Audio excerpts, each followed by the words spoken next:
En el día de hoy, amigo oyente, llegamos a uno de los libros más destacados de la Biblia. Y estamos seguros que usted nos ha escuchado decir esto muchas otras veces. En realidad, cuando hayamos terminado este estudio de 5 años, usted nos habrá escuchado decir esto como 66 veces porque cada uno de los libros de la Biblia es destacado en realidad. Pero este libro que tenemos ante nosotros aquí hoy es destacado en una forma un poco diferente. Y nos referimos, por supuesto, al libro de Jeremías. La mayoría de los profetas se ocultan a sí mismos y mantienen un carácter de anonimato.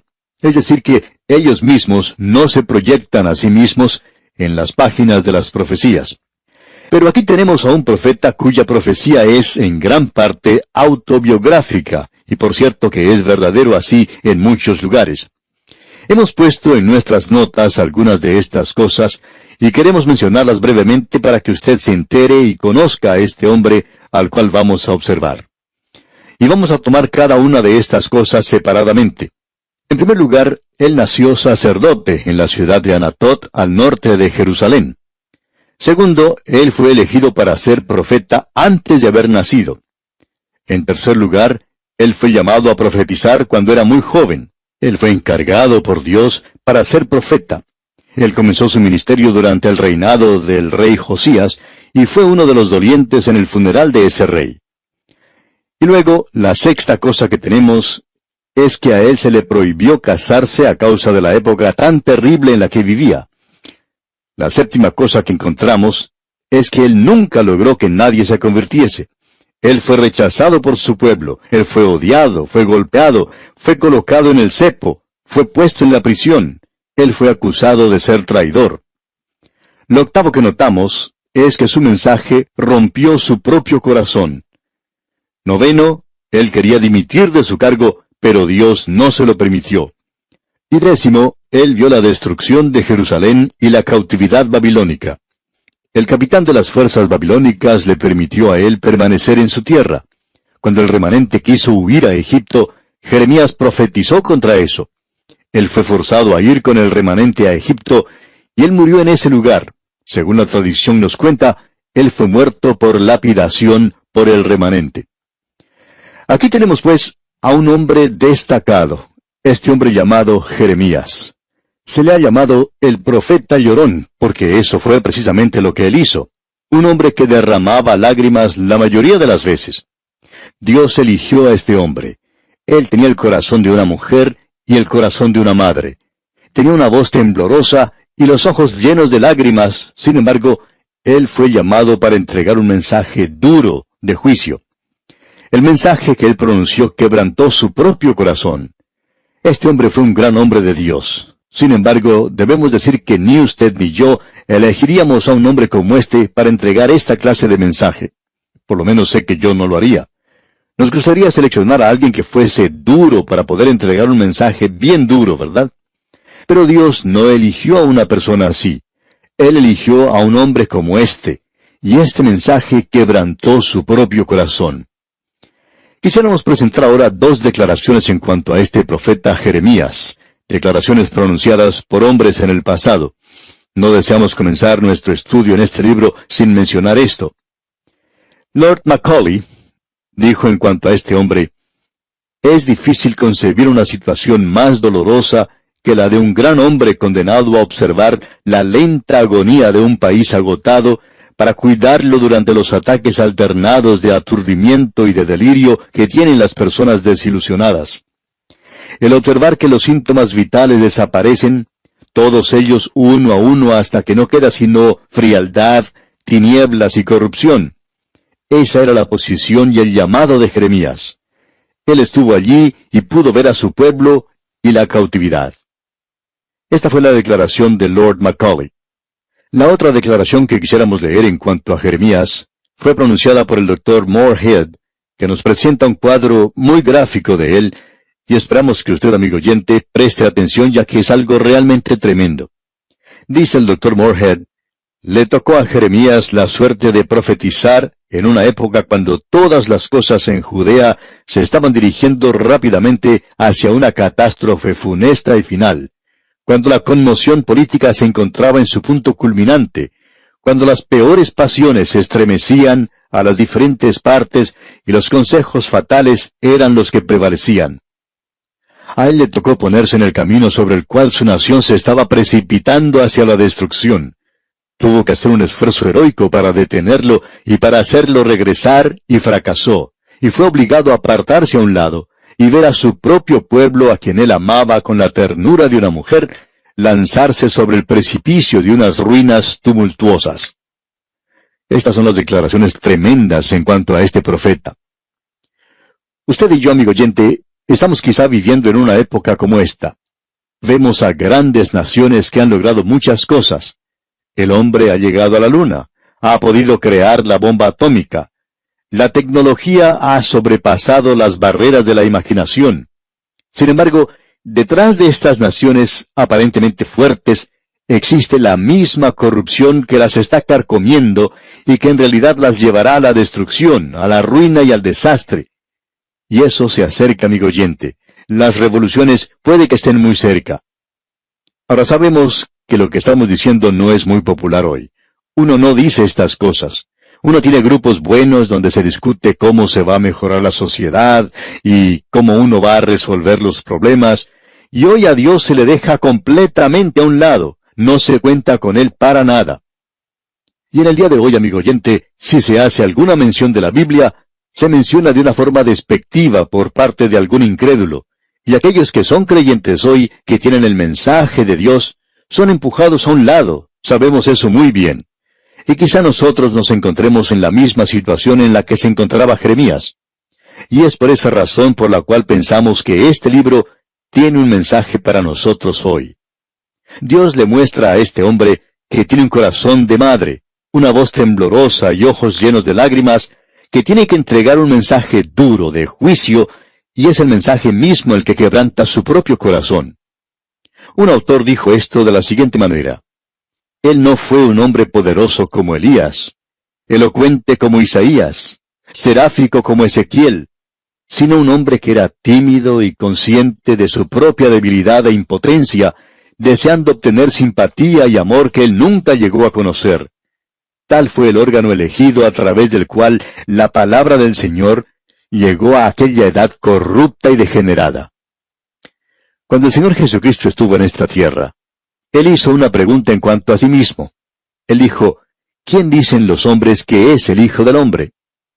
Hubo varias respuestas a esa pregunta, ya que ninguno de ellos sabía en realidad quién era. Y aquellos que no le conocían tenían ideas diferentes. Algunos pensaban que era Elías, y había ciertas razones para eso. Otros pensaban que era Juan el Bautista, y también tenían sus razones. Y aún otros pensaban que era Jeremías. Y amigo oyente, aquellos que pensaban eso tenían razones muy buenas para creer así, que Jeremías fue un varón experimentado en quebrantos. Y la diferencia entre él y el Señor Jesucristo es que el Señor Jesucristo estaba llevando en sí nuestros dolores y nuestros quebrantos, mientras que Jeremías estaba llevando su propia carga, y eso llenó de congoja su corazón.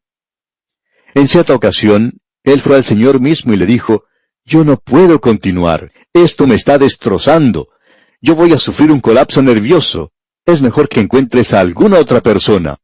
Pero el Señor le contesta: Está bien, pero voy a dejar tu dimisión aquí sobre mi escritorio porque creo que regresarás. Y él regresó y dijo: La palabra de Dios es como un fuego en mis huesos, y tengo que entregar ese mensaje, aun cuando eso destrozaba su propio corazón, y Dios quería esa clase de hombre. ¿Y sabe por qué, amigo oyente? Porque esa es la única clase de persona que puede entregar un mensaje áspero como ese. Nosotros buscaríamos a una persona más severa. Pensamos que es necesario que alguien le hable duramente a estos dictadores mundiales hoy. Pero, amigo oyente, no creemos que Dios eligiera esa clase de persona, esa clase de hombre. Él envía a alguien con un corazón tierno. ¿Y sabe por qué lo hizo? Dios quería que los hijos de Israel supieran que Él los estaba enviando a ellos a la cautividad porque Él los estaba juzgando. Eso estaba acongojando su propio corazón. Y como dijo Isaías: Porque Jehová se levantará para hacer su obra, su extraña obra. Y ese es el hombre que nosotros vamos a observar, a Jeremías el profeta. Aquí él es identificado para nosotros y creemos que deberíamos mencionar lo siguiente. Él comenzó su ministerio casi un siglo después de Isaías, 100 años después de Isaías. Él llegó en la época de la cautividad babilónica y comenzó su obra durante la época de Josías, y continuó a través de la cautividad babilónica. Él fue el que predijo los 70 años de cautividad en Babilonia, y él miró más allá de todas esas tinieblas a la luz. Y ningún profeta habló tan resplandecientemente del futuro como lo hizo él, y tendremos ocasión de ver eso. El mensaje de Jeremías no solo no fue recibido, sino que fue en realidad rechazado. Creemos que una de las cosas que caracteriza el mensaje de este hombre es que está dirigido a un pueblo reincidente. Eso ocurre unas 13 veces. Se usa solamente unas 4 veces en el Antiguo Testamento. En el libro de Proverbios se menciona una vez y 3 veces en el libro de Oseas, y el mensaje de Oseas es a una nación reincidente. Otra palabra que se menciona muchas veces es Babilonia. Se menciona 164 veces. Eso es mucho más que en todo el resto de las Escrituras juntas. Babilonia llegó a ser el enemigo. Y permítanos ahora leer el primer versículo de este capítulo 1 de Jeremías. Las palabras de Jeremías, hijo de Hilcías, de los sacerdotes que estuvieron en Anatot, en tierra de Benjamín. No vamos a entrar en esto, aun cuando esto nos revela algo que ya hemos dicho cuando nos encontrábamos estudiando los libros históricos. Dijimos cuando comenzamos a estudiar el primer libro de Samuel y hasta el segundo libro de Crónicas, que con estos 3 libros dobles debían haber sido entretejidos los libros de los profetas, porque ese es el período en el cual los profetas hablaron, con la excepción de los profetas Ageo, Zacarías y Malaquías, los 3 últimos del Antiguo Testamento, quienes hablaron después de la cautividad. Ahora, en el primer versículo se menciona a Hilcías, el padre de Jeremías. Hilcías fue el sumo sacerdote que encontró el libro de la ley del Señor que había sido dado por Moisés durante la época de Josías. Y eso es lo que provocó el avivamiento durante el reinado de Josías. Usted puede encontrar eso mencionado allá en el segundo libro de Reyes, capítulo 22, y también en el segundo libro de Crónicas, capítulo 34. Y por falta de tiempo no vamos a leer ahora esos pasajes. Él se encontraba pues en Anatot. Esa era su ciudad natal. Estaba a unos pocos kilómetros al norte de Jerusalén. Y notemos lo que dice ahora el versículo 2.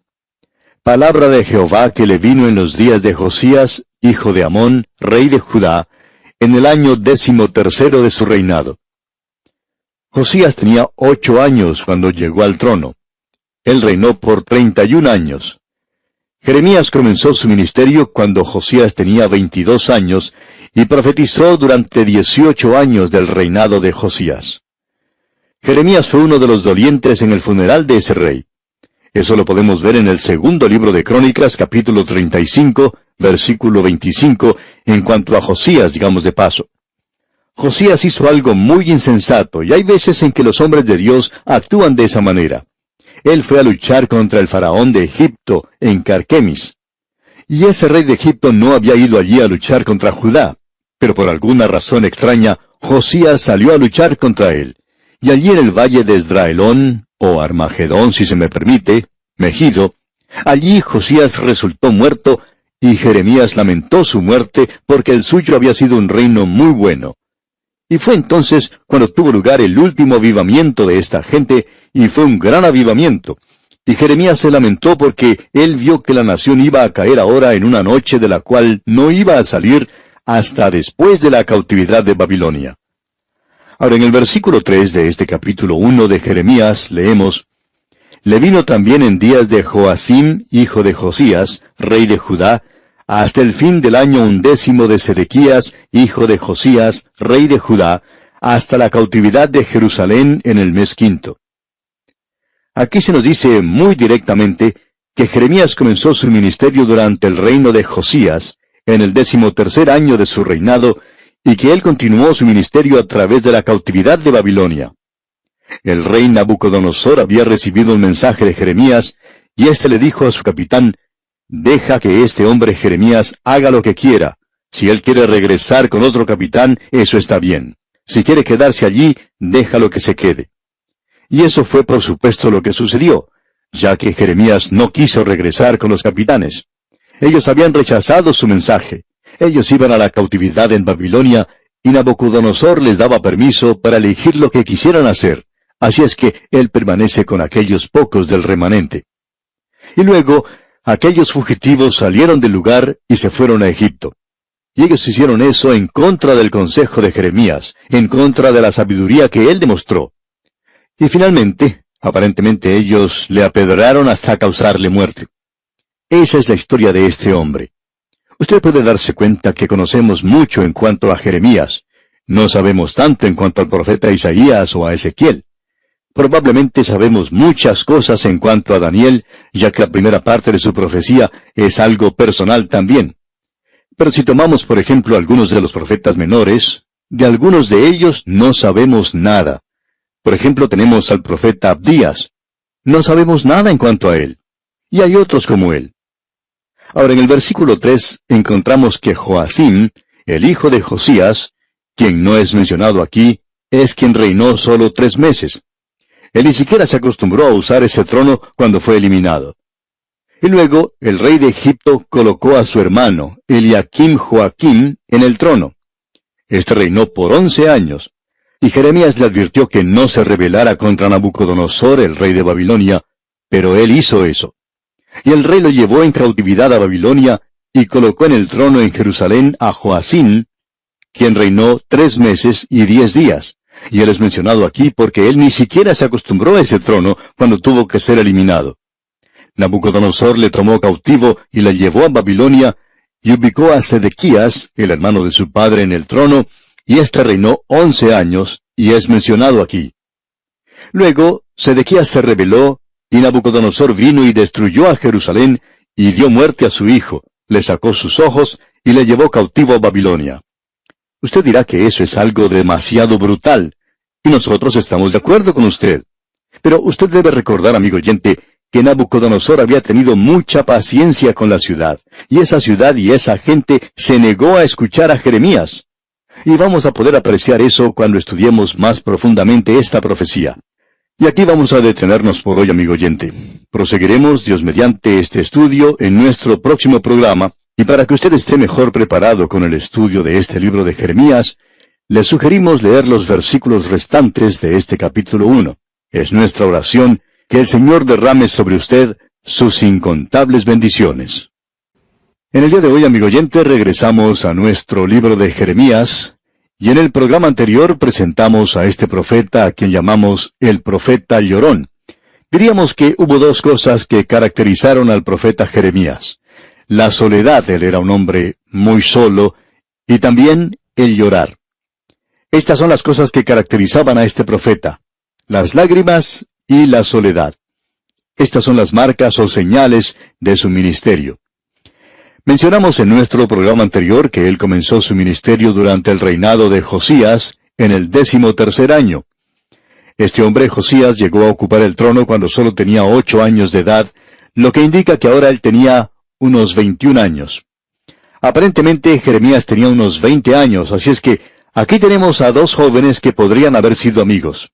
Durante ese tiempo de Josías, tuvo lugar un avivamiento, y el padre de Jeremías probablemente tuvo mucho que ver con eso, ya que él fue quien encontró el libro de la ley de Moisés.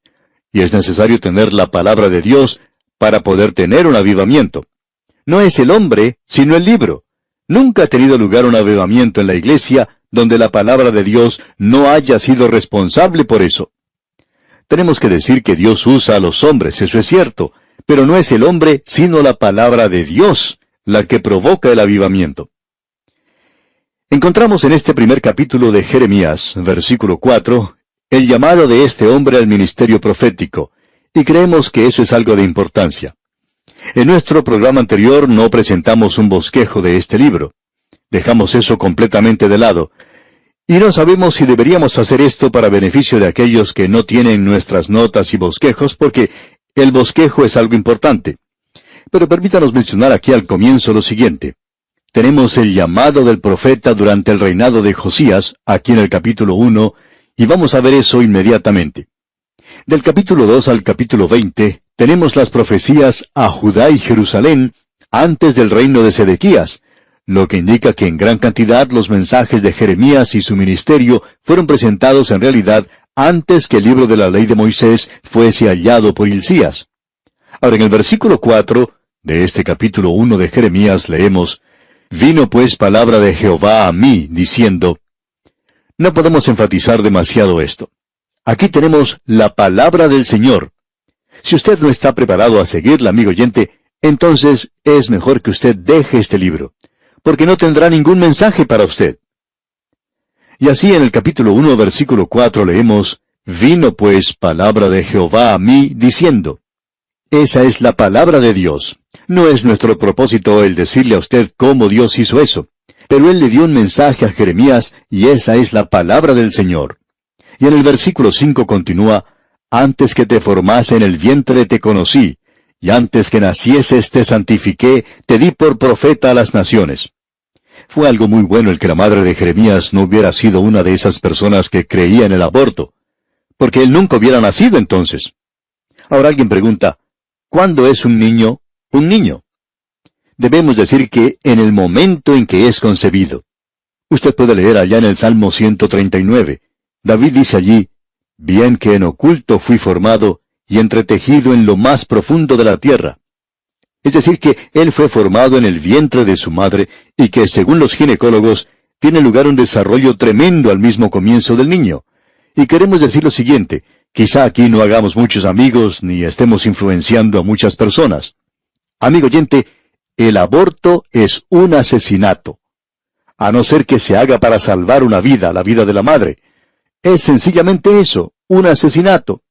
No lo podemos mirar de ninguna otra forma porque, según la palabra de Dios, Dios nos dice en este mismo libro de Jeremías que estamos estudiando: «Antes que te formase en el vientre te conocí».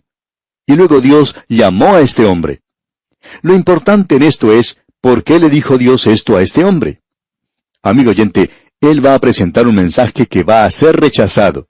Va a causar que él vaya a parar a la cárcel. Él va a tener que tomar una posición por Dios, y será un mensaje que quebrantará su propio corazón, porque él amaba a su pueblo, y él odiaba lo que tenía que decirles en cuanto a lo que les iba a suceder. Pero Dios quería un hombre con un mensaje como este, un hombre tierno. Ahora, para dar su mensaje a la corte que tenía el rey Acab y Jezabel, por ejemplo, Dios envió a un profeta duro, tosco quizá, llamado Elías. Pero ahora Dios quiere que su pueblo sepa, antes de que sean enviados a la cautividad, de que Él los ama. Él quiere salvarles y quiere librarles, y eligió a esta clase de hombre. ¿Por qué entonces Él le dice esto a este hombre? Él quiere animarle. Él dice: «Yo quiero que sepas, Jeremías, que lo importante es que yo soy quien te ha llamado. Yo soy quien te ha ordenado y quien te ha santificado». Esa palabra santificación que se menciona aquí simplemente indica lo siguiente, y hemos visto esa palabra anteriormente. Significa separado para el uso de Dios. Esos utensilios, los cuales ya hemos mencionado anteriormente también, que se utilizaban en el tabernáculo y en el templo, esos objetos, utensilios maltratados por el tiempo y el mucho uso, fueron utilizados en el servicio de Dios y eran llamados vasos santos. Eran cosas santificadas. Amigo oyente, esas eran cosas golpeadas y muy usadas. Parecerían ser cosas que uno debería cambiar por nuevas. ¿Y por qué eran llamadas santas? Porque estaban siendo usadas para Dios. Cualquier cosa, amigo oyente, que sea para el uso de Dios, es santificado cuando se separa para eso. Y Dios dice: «Antes de haber nacido, Jeremías, yo te aparté para mi uso». Y le dice: «Así es que no te preocupes en cuanto al efecto que tendrá tu mensaje. No te preocupes en cuanto a eso. Simplemente presenta mi mensaje». Y hablando francamente, amigo oyente, yo me siento muy cómodo hoy en este lugar porque sé que estoy diciendo las cosas directamente tal cual son, y así es como me gusta hacerlo. Y amigo oyente, esa es mi responsabilidad. Y quiero decir esto sin herir a nadie, por supuesto. Yo no soy responsable ante usted, amigo oyente. Yo soy responsable ante Dios y tengo que presentar mi informe ante Él. Y ya que tengo que informarle a Él, lo siento mucho si no puedo complacerle a usted, amigo oyente. Me gustaría hacerlo, pero sé que hay muchas personas que no están muy contentas con esta clase de ministerio. Ahora, en el servicio del Señor, cuando uno actúa como pastor, siempre encuentra diferentes grupos. Algunos dicen: «¡Ah, cuánto le ama a la gente!». Y así es, y uno le da las gracias a Dios por eso. Pero siempre hay un pequeño grupo de aquellos que están disconformes. Estas personas son pendencieras, malas, y siempre están causando problemas. Y algunos de ellos no son muy honrados. Y amigo oyente, si usted está predicando la palabra de Dios, usted es responsable de su vida ante Dios y usted ha sido separado para ese ministerio. Eso es lo que sucedía con Jeremías. Dios dice, te di por profeta a las naciones. Eso le da a él autoridad, y eso tiene que servirle de ánimo, de estímulo. Amigo oyente, eso le va a ayudar a él a través de muchos días tenebrosos. Y luego Jeremías responde a Dios. Ahora recordemos que él tenía unos 20 años de edad, pero lo que dice en este versículo 6 no aparenta eso. Leamos el versículo 6. Y yo dije, Señor Jehová, he aquí no sé hablar porque soy niño. En realidad, él no era un niño en la forma en que usted y yo pensamos de un niño. Esta es la misma palabra que se usó allá en Zacarías, capítulo 2, versículo 4, donde el ángel dice a Zacarías, corre, habla a este joven diciendo, sin muros será habitada Jerusalén a causa de la multitud de hombres y de ganado en medio de ella. Esa palabra joven es la misma palabra que ha sido traducida aquí en Jeremías como niño. Y Jeremías en esa época era un hombre joven y se opina que tenía unos 20 años de edad en esa ocasión. En realidad, aquí quiere decir, yo soy joven, una persona sin experiencia, no soy capaz de hacer esto, no estoy preparado para hacerlo. Esto es lo que Jeremías quiere decir, y ya hemos destacado esto con anterioridad. Ahora, ¿se ha dado cuenta usted de que el hombre que Dios usa es el hombre que no piensa que puede hacer las cosas? Si usted piensa que puede hacerlo hoy, entonces, amigo oyente, no creemos que Dios llegue a usarlo a usted.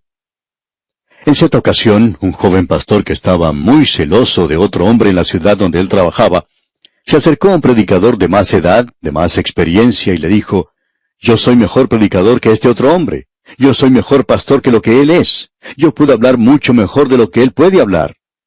Y continuó hablando, y cuando terminó dijo, ¿por qué Dios está entonces usando a ese hombre y no me está usando a mí? Mi ministerio no me está dando ningún resultado. Bueno, le dijo el predicador más anciano, con paciencia, le dijo, le voy a decir por qué. Usted piensa que usted lo puede hacer, y sabemos que el otro hombre no cree en realidad que él lo puede hacer. Y Dios usa siempre eso. Dios usa las cosas débiles de este mundo. Y amigo oyente, Jeremías dice aquí, yo soy nada más que un joven, no estoy preparado para hacer estas cosas, no estoy equipado para hacerlo, no soy capaz de hacerlo. Notemos ahora lo que Dios le dice a él aquí en el versículo 7 de este primer capítulo del libro de Jeremías. Y me dijo Jehová, no digas, soy un niño, porque a todo lo que te envíe irás tú, y dirás todo lo que te mande. ¿Qué le parece eso, amigo oyente? ¿No es eso maravilloso? Queremos decir lo siguiente, y lo decimos no como crítica capciosa, sino que es una declaración de los hechos. Nosotros escuchamos a los liberales, y hay más púlpitos liberales que fundamentales hoy, pero los fundamentalistas son los que están ganando a la gente. Son las iglesias que creen en la Biblia las que están avanzando en el presente. El liberal no hace eso. Y si usted nos preguntara hoy, amigo oyente, ¿qué es lo que anda mal con esas iglesias primordialmente? En realidad no es el liberalismo. Esta persona que está hablando allí no cree lo que está diciendo. Él solo está presentando sus teorías, sus ideas. Él tiene grupos donde se puede discutir y argumentar las cosas, donde él dice lo que piensa. Y Dios dice, tú dirás lo que yo te mande, y lo dirás con esa autoridad. Y amigo oyente, cuando usted está presentando la palabra de Dios, es algo muy cómodo, es algo maravilloso. Esto me gusta mucho, me agrada mucho Jeremías. Me hubiera gustado mucho poder consolarle. Y por cierto que él me ha consolado a mí hoy. Usted puede estar seguro de eso, amigo oyente. Y aquí dice, no temas hablar delante de ellos. Uno de los beneficios de hablar por radio es que la gente no nos puede golpear. Cierto hombre que escuchaba nuestros programas y que pertenecía a una secta anteriormente, ahora es un creyente maravilloso. Pero antes que él llegara a ser creyente, creía que tenía que hacer toda clase de cosas para llegar a ser salvo. Él decía que escuchaba nuestro programa mientras se dirigía a su trabajo y que al escuchar lo que decíamos se enojaba tanto que si hubiéramos estado al lado de él, pues nos hubiera golpeado. Es por eso que decimos que es bueno estar en radio porque Cuando hay personas que tienen esos deseos, pues no pueden hacernos nada personalmente. Lo interesante es que esta persona escuchaba y un día él acudió a Cristo. Él se volvió al Señor y le dijo, «Yo soy un pecador, sálvame». Y él aceptó a Cristo como su Salvador. Amigo oyente, ese es el gozo de predicar la palabra de Dios. Dios dice, «Ve y di todo lo que te mande, mi palabra no regresará vacía». Podemos asegurarle, amigo oyente, que su palabra, la palabra de Dios, logrará algo y quizá mucho más de lo que podemos imaginarnos. Y eso es lo que se necesita en los púlpitos hoy, hombres que hablen con la autoridad que Dios ha escrito. Eso es todo lo que Él nos pide que hagamos. Es una labor muy sencilla en cierto modo, pero de otra forma no es tan sencilla.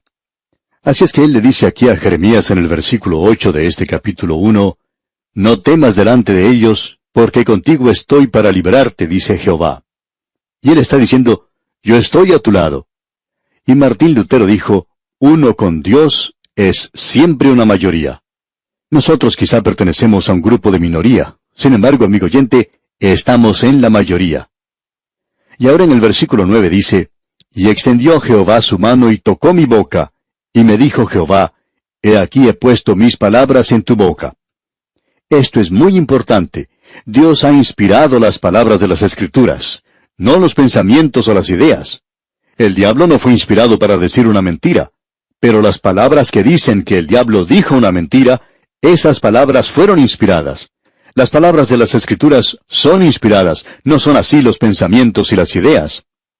Creemos que muy a menudo hoy nosotros nos apartamos en un punto como este. Y esa es la razón por la cual nosotros no podemos recomendar ciertas así llamadas traducciones. Son buenas interpretaciones, pero son traducciones malas porque son las palabras las que son inspiradas y necesitamos regresar a ellas hoy. Es como esa muchacha que estaba tomando lecciones de música y quería llegar a ser una cantante. Por fin llegó la oportunidad cuando ella tuvo que presentar un concierto.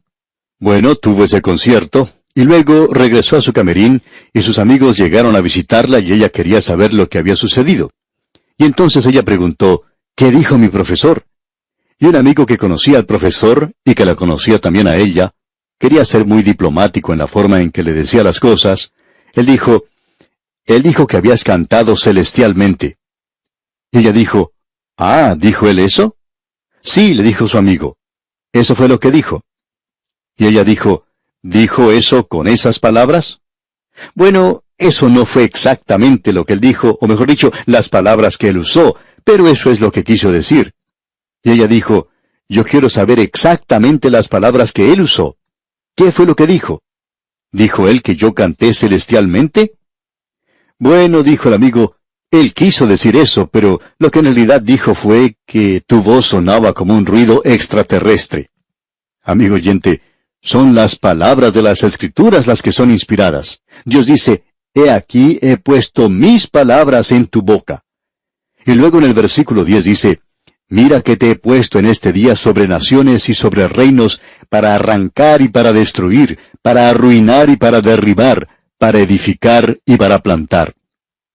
¿Se ha detenido usted alguna vez a pensar, amigo oyente, en todos los proyectos gubernamentales que tenían estos reyes en aquel día? Por ejemplo, los reyes Joacim y Joaquín y Sedequías, estos todos tenían ciertos proyectos gubernamentales. Ellos querían mejorar la ciudad de Jerusalén. Ellos querían tratar con la ecología, iban a hacer desaparecer esas villas miserias, tenían programas para ayudar a los pobres y tenían toda esa clase de cosas. Y a Jeremías ni siquiera se le prestaba atención en aquellos días. A él lo ignoraban completamente. Pero ahora, amigo oyente, han pasado casi 3,000 años. Digamos que pasaron 2,700 años. ¿Podría cualquiera de ustedes mencionar esos proyectos gubernamentales hoy? ¿Me podría decir usted de alguna de las cosas que Sedequías hizo que realmente valiera la pena? ¿Podría usted mencionar cualquier cosa que Joacim y Joaquim hicieron? Amigo oyente, ellos ni siquiera son mencionados. No hicieron nada bueno, y sin embargo, en aquel día estaban haciendo lo que todo el mundo pensaban eran las cosas por hacerse, las cosas populares. Sin embargo, este hombre Jeremías era ignorado. ¿Pero de quién estamos leyendo en el día de hoy? Estamos leyendo, amigo oyente, de Jeremías. Estas son las palabras de Dios, amigo oyente. Estas son las cosas que van a sobrevivir. Estas cosas van a sobrevivir hoy. Usted y yo estamos sobreviviendo en un mundo donde ya no se escucha a Dios. No se le escucha a Él en nuestras capitales. No se le escucha a Él en las universidades o en los colegios y escuelas hoy.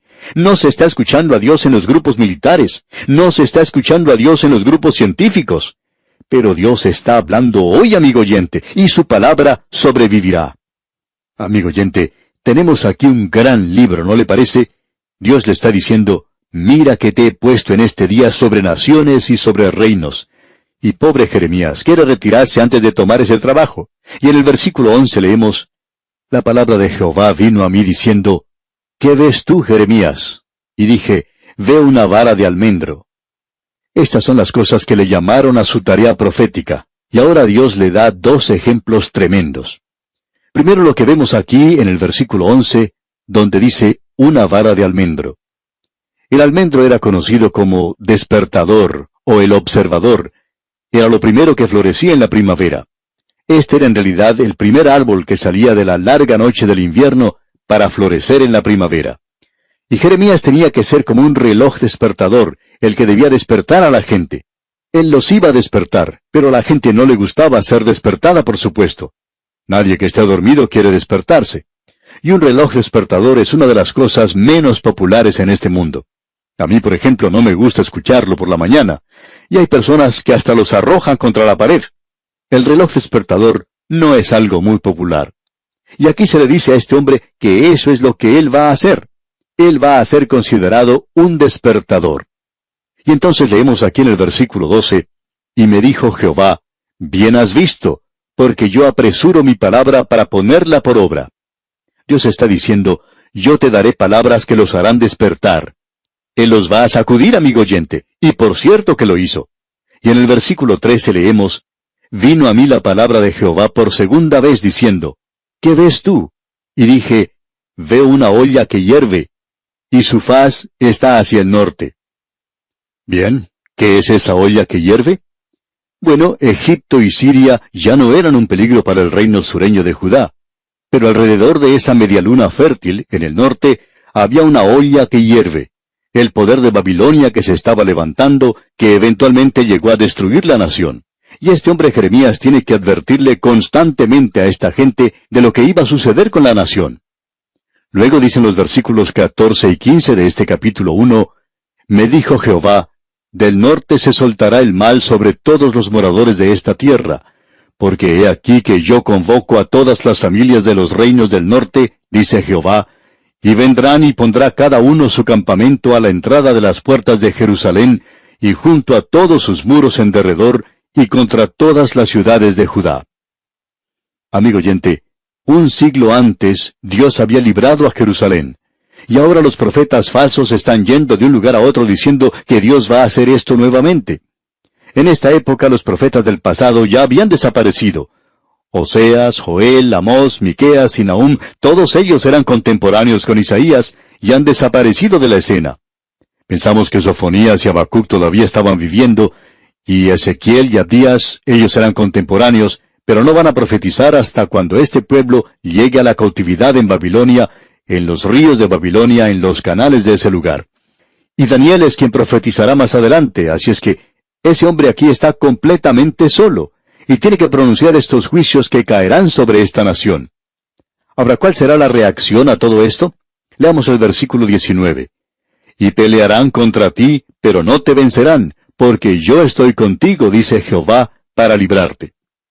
Sigue adelante, Jeremías. Ellos te van a resistir. Ellos no querrán escuchar tu mensaje, pero tú tienes que presentar el mensaje. Y amigo oyente, ese es nuestro trabajo hoy. Este capítulo que tenemos ante nosotros es algo tremendo, ¿no le parece? Y vamos a detenernos aquí por hoy. Será hasta nuestro próximo programa. Es nuestra oración que el Señor derrame sobre usted sus incontables bendiciones.